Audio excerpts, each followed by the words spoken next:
marka waxaan galeynaa bal mataqaana oo aan isla fiirinaynaa wixii ka soo baxay mataqaana reportkii la sameeyay natiijadii mataqaana hadii ka dhalata baan isla fiirinaynaa next page presentation kan wuxuu yeelan doonaa hordhac gooban oo aan ka hadli doono wuxuu yahay mataqaana waxaan la yiraahdaa annual resilience measurement wuxuu yahay waxaan ka hadlaynaa objective-ka mataqaana de laga leeyahay iyo methodology-ga la maray iyo limitation-ka ay lahayd methodology-gaasi ka bacdi markaas waxaan isla fiirinayaa key findings-ka ka soo baxay mataqaana warbixintan ka soo baxay conclusion-keeda iyo waxay ku talinayso warbixinta next page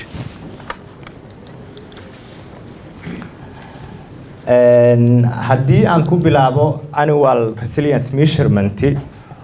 waxa weeye operation ay si wada jir ah u wada fuliyaan wasaaradda qorsheynta iyo bahwadaarta Somreb kaas oo ujeedkiisuna uu yahay in la ogaado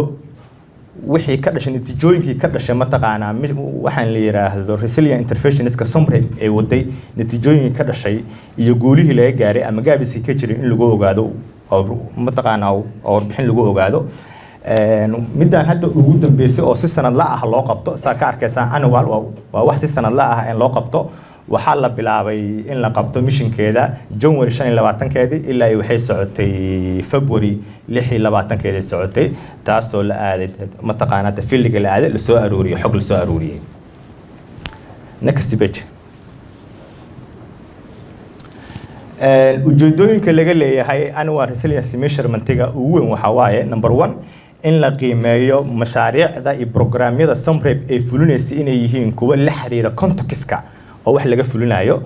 iyo inay yihiin kuwa waafaqsan qorshaha iyo mudnaanaha qaranka uu leeyahay in la ogaado labo waxa kaloo la fiirinayaa xad ilaa intee la eg baa laga gaaray ujeedooyinkii loo hirgeliyay mataqaana waxaan la yiraahdo resilience programmeska oo Somreb ujeedooyinkii loo hirgeliyay ma la gaaray iyo midoo kale ah in la soo saaro qodobka saddexaad ugu dambeeyo ah in la ogaado mataqaana lesson learnedki maxaa laga bartay markii wax la fuliyay maxaa laga bartay oo mataqaana si looga dhiso future implementations ka dhici doona si oo looga dhiso wuxuu leeyahay marka saddexdaas ujeedo ayuu leeyahay next scope-ka laga fuliyay mataqaana access-kaani waxa laga fuliyay saddex dawlad goboleed laga fuliyay oo si sambal ah loo qaatay dawlad goboleedka Jubbaland oo laga tagay Dolow iyo dawlad goboleedka mataqaana Hirshabelle oo laga tagay Beledweyne iyo dawlad goboleedka Koonfur Galbeed oo laga tagay Baydhabo laga tagay meelaha la tagay waxay isku jireen qaar mataqaana beero xoololey isku jireen iyo dad qaar oo barakacayaal ah iyo qaar kalena waxaa jira mashruuc oo caawiya dadka mataqaana la yiraahdo rural-ka la yiraahdo caawiya marka meelahaas waxa laga soo aruuriyay xogtan laga soo aruuriyay laakiin sida guud ee mashruuca wuxuu ka socdaa dhowr iyo 20 degmo ka socdaa oo Soomaaliya oo dhan ah oo ka socdaa laakiin assemble waxa loo qaatay saddexdan degmo loo qaatay next page methodology-ga la maray warbixintan markii la sameeyay waxa la maray methodology-gan la yiraahdo participatory baa la maray oo ah in qualitative ayaanu qaadanay waxaan la yiraahdo inaan soo aruurino xog mataqaana qaab qualitative aan ku soo aruurino taasoo loo maray labadan hab oo loo maray waxaan la yiraahdaa semi structure interview waxaan la sameeyay ama semi structure mataqaana questionnaire-ka la sameeyay oo FGDs-ka aha oo la wareysanayay dadkii mataqaana beneficiaries-ka ah la wareysanayay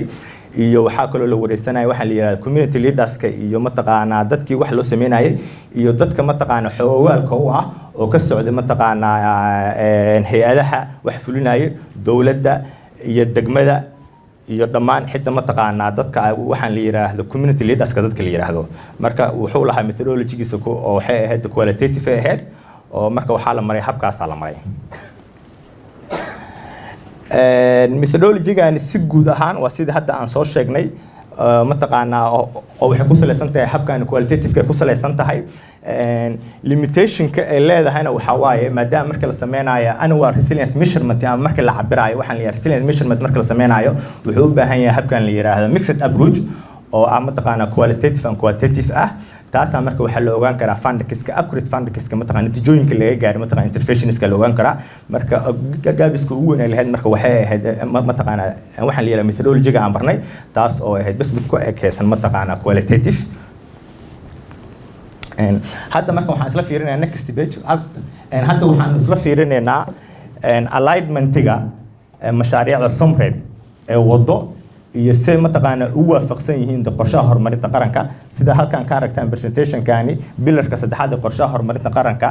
ee ah mataqaana horumarinta dhaqaalaha waxa uu ah mataqaana kiriya waxaan la yiraahdo priority kooda wuxuu siiyaa kow in sare loo qaado mataqaana waxaan la yiraahdaa in la yareeyo shaqo la'aanta in sare loo qaado waxaan la yiraahdaa small mataqaana business entrepreneurship business yaryarka in la sameeyo in la hormariyo waxaan la yiraahdaa social protection-ka iyo in la sameeyo bulshada in laga dhigo bulsho mataqaana more resilience inay tahay pilarka kale oo socialkaasna wuxuu mataqaana priority-ga uu leeyahay national priority-ga ay leeyihiin waxa kamid ah in la sameeyo accessibility in loo sameeyo waxaan la yiraahdaa basic service-ka biyaha waxaan la yiraahdaa hygiene-ka waxyaabaha mataqaana oo basic u ah sida education-ka caafimaadka iyo in la hormariyo human capital in la hormariyo uu leeyahay markaanu fiirinay somreb markaan fiirinay interventioniskeeda ama priorities-keeda markaan fiirinay kow waxay mudnaanta saartay in sare loo qaado xirfadda dadka mataqaanaa nugul xirfadooda kor in loo qaado oo la sameeyo waxa la yiraahdo tifad waxa la sameeyo in la sameeyo secondly waxay kaloo sameeyeen waxa la yiraahdo protection livelihood and assets in dadka la siiyo mataqaanaa waxa la yiraahdo input agriculture waxa la yiraahdo waxaan mataqaanaa beeraleyda in la siiyo input in la siiyo in la sameeyo waxaan kaloo la yiraahdo livelihood interventionist in la siiyo sidoo kale mataqaanaa social safety net in la siiyo in la hormariyo mataqaanaa waxyaabahan oo la yiraahdo waxaan la yiraahdaa aseedooyinka bannaan ama natural resource waxa la yiraahdo meelaha mataqaanaa oo loogu talagalo xoolaha inay daaqaan ama la hormariyo waxaan la yiraahdo pasture-iska oo meelaha xoolaha daaqaan sidoo kale in sare loo qaado mataqaanaa waxaasi mataqaanaa inay noqdaan wax sii jiri karo oo environment-ga sustainability-gooda sidoo kale in la taageeraystay dadka nugul marka halkaas marka waxa ka soo baxday inay yihiin the quiet mataqaana alignment inuu ka jiro waa markaanu sameeyay disk review la sameeyay next page markaanu hadda aanu fiirino programkani qaabku uu leeyahay relevancy-ga si uu leeyahay xaaladda hadda lagu guda jiro ee Soomaaliya oo disk review la sameeyay waxa soo baxday inuu yahay mataqaana inuu yahay more relevance inuu leeyahay oo sababtoo ah Soomaaliya waxay ku jirtaa iska xaalad gargaar ay ku jirtaa oo iska adag oo mataqaana markasta lagama baxo xaaladaha mataqaana humanitarian crisis-ka hadii ahaan lahayn mar ay jiraan mataqaana abaaro hadii ahaan lahayn mar ay jiraan mataqaana waxa la yiraahdo daadad ama colaado markay jiraan marka wuxuu muuqdaa relevance u muuqdaa secondly waxyaabaha keenayana in mataqaana relevance mashruuca inuu noqdo waxa kamid ah limited capacity-ga jiro in mataqaana dadka nugul in mataqaana loo adeego awoodda loogu adeegi lahayo xogaa xadidan marka wuxuu u muuqdaa marka intervention-kan inuu yahay mid mataqaana oo ku haboon waqtigiisina yimid next page marka aanu fiirinayno key findings-ka oo soo baxay markii laga hadlayo mashruucan aw waliba waxaan la yiraahdo community need and priorities-ka marka la fiirinayo waxa jira wax la yiraahdo community need baa jira mataqaana mudnaano ee lahaayeen bulshooyinka ee lahaayeen oo ay kamid ahaayeen in laga hormariyo waxaan la yiraahdo food security-ga laga hormariyo in sare loo qaado mataqaana awoodda bulshada iyo mataqaana in la sameeyo waxaan la yiraahdo risk management and disaster mataqaana preparedness in mataqaana dadka qaabka ugu diyaar garoobi lahayn markay khataraha dhacaan in mataqaana la sameeyo waxaan kaloo la yiraahdo livelihood intervention-ka in dadka oo la siiyo mataqaana interventionist kale oo noloshooda wax ka bedelayo hadii ahaan lahayd social safety-ga hadii ahaan lahayd iyo in la sameeyo qaabkii loo maareyn lahaa kheyraadka dabiiciga ee la haysto hadii ahaan lahayd ciidda biyaha iyo waxyaabaha kale mudnaanta u leh bulshadaani markii la fiiriyo target-kaas ayuu lahaa mataqaana mashruuca natiijadii marka ka soo baxday waxay noqotay sidaana tusaale ahaan kow bulshooyinkii la wareystay ee loogu tagay goobahoodii tusaale ahaan oo kale waxaan la yiraahdo community animal health workers waxa jira guddi la yiraahdo xoololey waxay sheegeen inay mataqaana funding-kiisa waxaan la yiraahdo cash for work wuxuu noqday xogaa mid mataqaana aan relevant la ahayn ama effective aanan ahayn sababtoo ah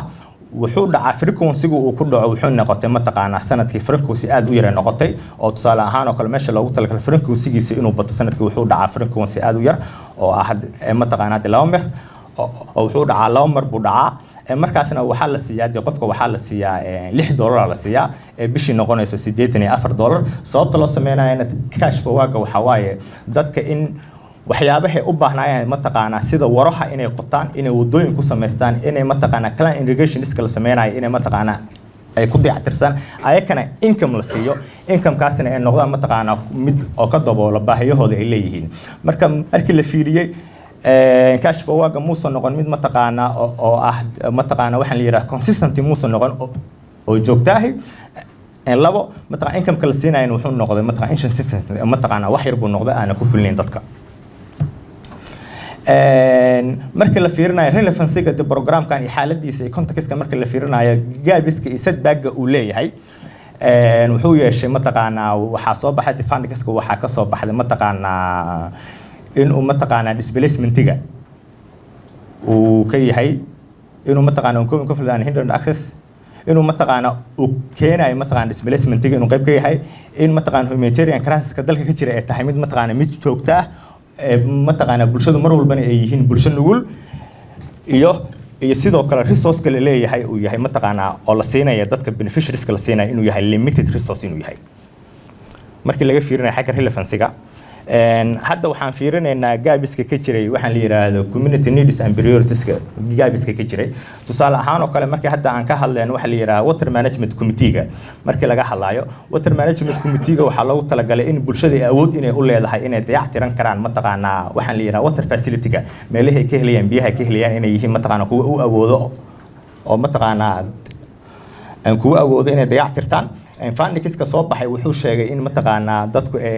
ay kala kulmaan marka la dayactirayo water facility-ga challenges xoog leh inay kala kulmaan tusaale ahaan oo kale nin la wareystay oo hadda jooga magaalada Dolow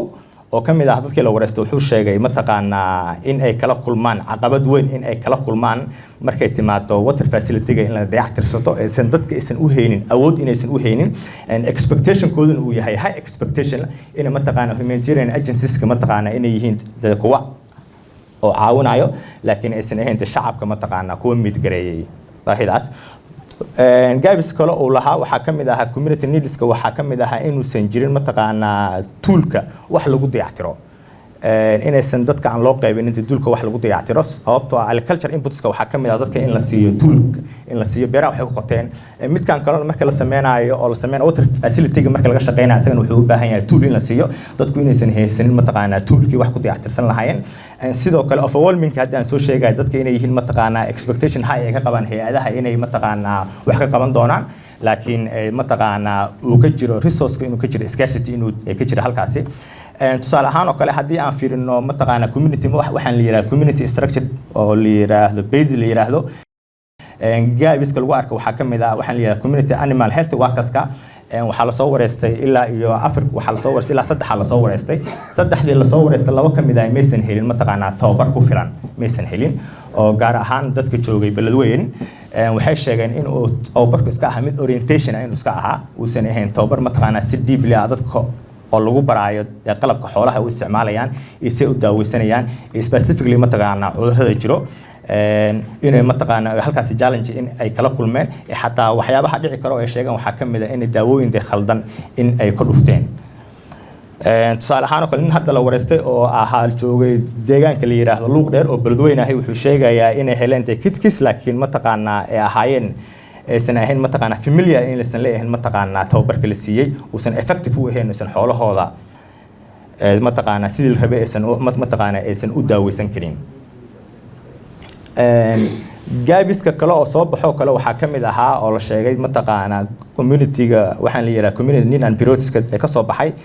in ay yihiin mataqaanaa concern badan inay ka qabaan mataqaanaa caawinaadda la siinaya inay tahay mid aad u gabaabsi ah gaar ahaan markii lagu jiro xaaladaha emergency-ga inay tahay tusaale ahaan oo kale input-ka la siinayo beeraleyda haddii aan lahayn xoololeyda maxaa yeelay dadka xoololeyda waxaa la siiyaa daawooyin iyo tools la yiraahdaa marka inuu yahay numberkaas oo xoololeyda inuu aad u yar yahay challenges kale oo la arkay waxaa kamid ahaa mataqaanaa isla dadkii hadda lagu dheer hadda aan jeegnay inuu yahay tababarada tusaale ahaan oo kale baydhabo waxaa jira dadka in tababaro ay siinayaan dad ajnabi ah inay siinayaan ay jiray tababaradaasi marka dadka xoogaa inuu ku dhacay misunderstanding inuu ka dhacay oo aysan dadka mataqaanaa aysan u awoodi karin mataqaanaa inay si fiican interaction inay la yeeshaan qofka tababarka bixinayo hadduu marka qofkana uu noqdo qofka tababarka bixinayo qof aan aqoonin isku luqad aysan ahayn marka wuxuu noqonayaa irrelevant uu noqonaa tababarkaas markii impact-ga la fiiriyo mashruucani hadda waxaan ka soo sheekeynay relevancy-ga ay leeyihiin mataqaanaa interventionist-ka marka laga hadlayo community based structure-ka jiro inay relevance leeyihiin iyo gaabiskii ka dhashay impact-ga mashruucani markaanu fiirinayno impact-gu yeeshay oo wuxuu ka qayb qaatay waxa la yiraahdo conflict resolution-ku ka qayb qaatay oo water management committee-ga waxay ka qaabteen xalinta khilaafaadka iyo teamkan la yiraahdo Natural Resource Management Committee ama la yiraahdo guddiga maareeyo mataqaanaa kheyraadka dabiiciga inay ka qayb qaateen mataqaanaa isku dhaca mataqaanaa inay yareen isku dhaca bulshada inay ka qayb qaateen waxaan la yiraahdo xalinta khilaafaadka iyo inay fududeeyeen mataqaanaa water accessibility-ga inay qayb ka ahaayeen walow mataqaanaa ayadu ay jirto dad challenge-ga ah bulshada inaysan awoodi karin mataqaanaa maintenance-ga waxyaabuhu kale uu lahaa mataqaan impact-igu uu sameeyay waxa kamid ah hadda mashruucaan in wax ka qabto mataqaan livelihood-ka mataqaan in wax ka qabtay employment-iga inuu sameeyay shaqo abuur inuu sameeyay waxa la tababaraa mataqaan dadka dhalinyarada ah iyo dadka bulshada ah waxa la sameeyay wax TFAD baa jiro oo la tababaro waxa la yiraahdo P-salonka iyo mobile raping waxa la yiraahdo mobilada si loo dayactiro iyo sida harqaanka loo talo inuu xogaa uu abuuro fursad inuu abuuro dhalinyarada shan ku xirfad leh tusaale ahaan oo kale waxa la yiraahdo good agriculture practice dadka in la baray mataqaana hab ugu wanaagsan ee wax mataqaana ay u beeran karaan asagana uu inkastoo uu yeeshay mataqaana meel u gaab ka lahaa laakiin dadkana inay heleen tababarooyinkaasi tusaale ahaan oo kale dadka inay heleen cash for work inay heleen waxyaabaha impact-gaas oo noloshooda dadka saameeyay oo ku yeeshay si positive ugu yeeshay ayaa ka soo baxday defenders markii impact-ga laga hadlayo sustainability-gana wuxuu u muuqdaa sustainability-ga mid mataqaanaa more sustainable sababtoo ah dadka waxay heleen skills la baray secondly dadka waxay kaloo heleen mataqaanaa waxaan la yiraahdo income generation heleen oo waxaan la yiraahdo ayuutada oo la yiraahdo waxaan la yiraahdo FCL-ka waxaan la yiraahdo village waxaan la yiraahdo saving loan list waxa la yiraahdo dadka ayuutadaas inay income generation ay sameeyeen in waxa la yiraahdo mataqaanaa market value-ga xoolaheed mataqaanaa ay gataan in dib inay u sii gataan waxyaabahaas ay heleen partnership-ka markay aan ka hadlayno mashruucan iyo partnership-kiisa hadda saddexda dowlad goboleed oo la tagay waxyaabaha effective-ka oo soo baxay waxaa kamid ah in mataqaanaa mashruucan heer federaal iyo heer dowlad goboleed inuu leeyahay mataqaanaa partnership-kiisa uu fiican yahay walow dowlad goboleedyada Jubbaland iyo Hirshabelle ay ka sheegeen mataqaanaa concern ay ka sheegeen partnership-kaasi oo yiraahdeen mataqaanaa inaysan u ahayn mataqaanaa more awareness inaysan u haynin xog badan inaysan u haynin inay sheegeen laakiin markii la joogo South West markii la joogo wuxuu ahaa mataqaanaa partnership fiican baa ka jiray wada shaqayn xog leh la lahaayeen mashruucan iyo dowladda tusaale ahaan waxyaabaha kale oo la sheegay waxaa kamid ah inay leeyihiin dowlad goboleedyada inay leeyihiin focal point inay leeyihiin wasaaradaha beeraha wasaaradaha ganacsiga wasaaradda biyaha inay leeyihiin oo wali waa kuwa dowlad goboleedka Jubbaland waxaan ka wadaa South West laakiin dowlad goboleedyada kale oo soo wareystay in mataqaanaa halkaas uu ka jira gaab inuu ka jira xagga mataqaanaa partnership-ka iskaashiga oo xagga dowladda ah waana meesha ugu muhiimsan maadaama ay dowladda markay joogto in mataqaanaa laga fiiriyo relevancy-ga iyo priorities-ka dalka uu leeyahay hay'adaha hadda fiirinayo midda kale waxyaabaha uu lahayo kale hadda saan sheegay Hirshabelle iyo Jubbaland markii loo tagay wasaaradihii la wareystay concern ay ka muujiyeen oo xagga mataqaanaa iskaashiga ay leeyihiin hay'adahaasi next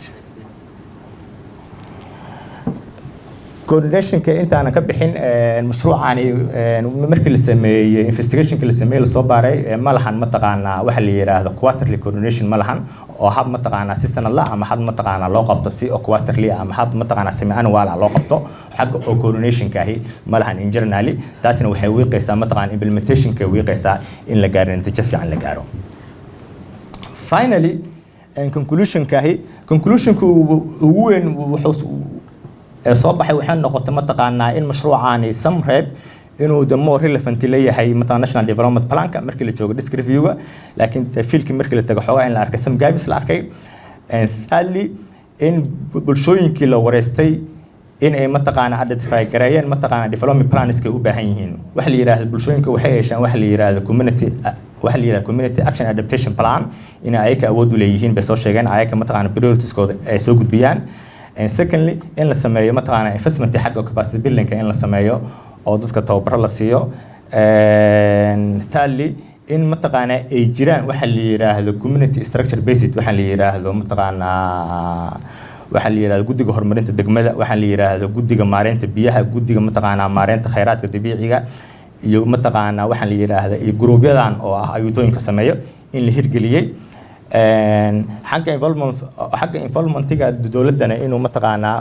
in somehow inuu jiro laakiin coordination mechanism-ka markay timaado inay xoogaa halkaas uu ka jiro week talooyinka uu soo jeediyay warbixintani waxay noqotay intaan oo tala ahi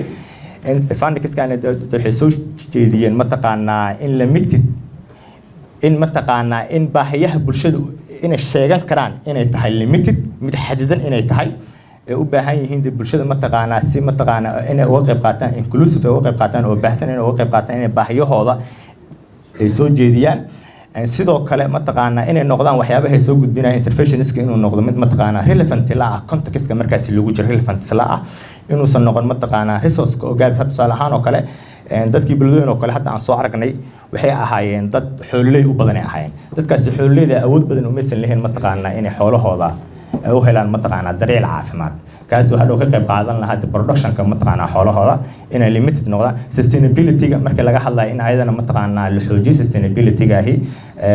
oo sababta bulshada mataqaanaa waxyaabaha interventionist-kan loo sameynayo waxa waaye waa oo resiliency ah waaye maadaama resiliency ay tahay waxa ay noqdaan wax sii jiri kara inay noqdaan tusaale ahaan oo kale in sare loo qaado capacity-ga bulshada in sare loo qaado in mataqaanaa oo tababarada mataqaanaa oo muhiimka u ah dadkan mataqaanaa oo beneficiaries-ka ahi in la siiyo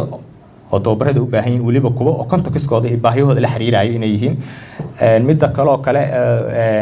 recommendationka saddexaad uu soo jeedinayo waxaa ka mid ah warbixintaani in sare loo qaado tababarada la siinayo xoololeyda inay noqdaan mataqaanaa tababar saxa oo familiar oo la ah dadka in la siiyo buu soo jeedinayaa midda kale afraadna wuxuu soo jeedinayaa in mataqaanaa la hubsado restoration in lagu sameeyo iyo maintenance fiican lagu sameeyo water facilities-ka jiro in lagu sameeyo operationist-ka oo ayakana la siiyo teamka la yiraahdo water management committee-gana ayakana la siiyo mataqaanaa waxay u baahan input oo ku filan iyo in lagu xiro private sector-iska midda kale ugu dambeysana coordinationka in la hormariyo haddii ahaan lahayd min heer degmo oo laga soo bilaabo heer gobol oo la gaarsiiyey ilaa iyo dowlad goboleedka ilaa iyo dowladda federaalka ah markii inta lagu guda jiray missionkani waxaa loo tegay degmooyinka la wareystay waxaa ka mid ah gudoomiye ku-xigeenka degmada Doola waa la wareystay waxaa la wareystay Beledweyne waa la wareystay commissionerka arrimaha u qaabilsan humanitarianka u qaabilsan mataqaanaa waa la wareystay in xoogaa mataqaanaa aysan leeyahayn mataqaanaa mataqaanaa relevance inaysan leeyahayn waxyaabahaas oo interventionist ahi in ayakana mataqaanaa oo la geeyo coordinationka hoos la geeyo heer dowlad goboleedna asagana in la xoojiyo iyo midaan kale oo ayadana mataqaanaa in la implement gareeyo waxaa la yiraahdo coordination mechanism mashruucan saxda uu leeyahay uu ka maqan yahay intaas waa intaa ugu dambeyn waxaan ku darayaa ARM annual resilient measurement wuxuu focus ka saaraa waxaan la yiraahdo community based structure waxaan la adaptation initiative-ka buu focus ka saaraa oo ah kuwa hadda aan ka soo sheekeynay oo water management committee-ga iyo natural resources management-ga iyo mataqaanaa FSLA-ga jiro structure-kaasi jira inay yihiin structure shaqeynayo oo si sax ah u shaqeynayo ay yihiin mataqaanaa oo ay keeneen mataqaanaa positive result inay keeneen buu specific cabiraa markii la joogo ARM in general ma ka turjumo impact-ga guud uu sameeyay interventionist-ka summary programmes-ka asti wuxuu focus ka saaraa waxaan la yiraahdo community based adaptation initiative-ka buu focus saaraa oo ah mataqaanaa model oo loo sameeyay resiliency-ga adaptation iyo adaptive iyo waxaan la yiraahdo oo markii loo sameynayo oo mataqaanaa in bulshada la xoojiyo inay noqdaan bulshada kuwa u adkeysan kara dhibaatooyinka disasters-ka dhacay haddii ahaan lahayd floods-ka haddii ahaan lahaayeen oo in la siiyo bulshooyinkaas in la siiyo tababaro markii la rabo in la cabiro si toos ah loo cabiro impact-ga uu leeyahay mashruucan summary markuu leeyahay wuxuu u baahan yahay different wuxuu u baahan yahay mataqaanaa wuxuu u baahan yahay approach oo la sameeyo oo in la sameeyo mataqaanaa waxaan la yiraahdo evaluation assessment impact in la sameeyo oo kaas oo si sax ah afarta waxaan la yiraahdo shanta area oo mashruucan leeyahay oo ah area koowaad oo la yiraahdo livelihood and mataqaanaa food security-ga iyo mataqaanaa area-dan la yiraahdo waxaan la yiraahdo social safety-ga iyo midaan kale oo local governance-ga and capacity building-ka iyo midaan kale oo ugu dambeysay research and learning-ka ahayd shantaas area oo mashruuca leeyahay haddii la rabo si deeply in loo ogaado impact-ga ay sameeyeen wuxuu u baahan yahay waxa la yiraahdo evaluation assessment u baahan yahay kaas ayaa waxa laga ogaan karaa caddeyn saxa guulihii la gaaray just ARM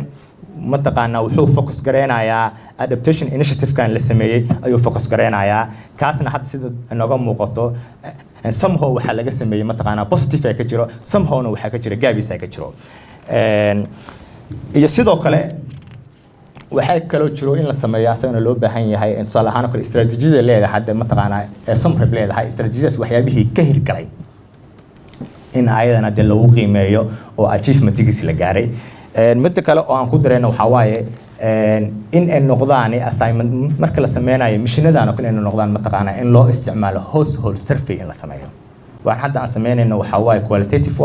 qualitative mataqaanaa specific mataqaanaa si deeply uma dhexgelayso impactiga uma dhexgelayso waxyaabihii dee loo baahnaa ma soo saarayso laakiin in ayadana halkaas la sameeyo uusan just aan loo qaadanin ARM-ka inuu yahay inuu ka turjumayo natiijooyinkii iyo guulihii laga gaaray summary interventionskii laga gaaray inuu yahay if we need haddaan u baahannahay mataqaanaa ladii siduu mataqaanaa anada mataqaanaa road mataqaanaa aan samaysano cusub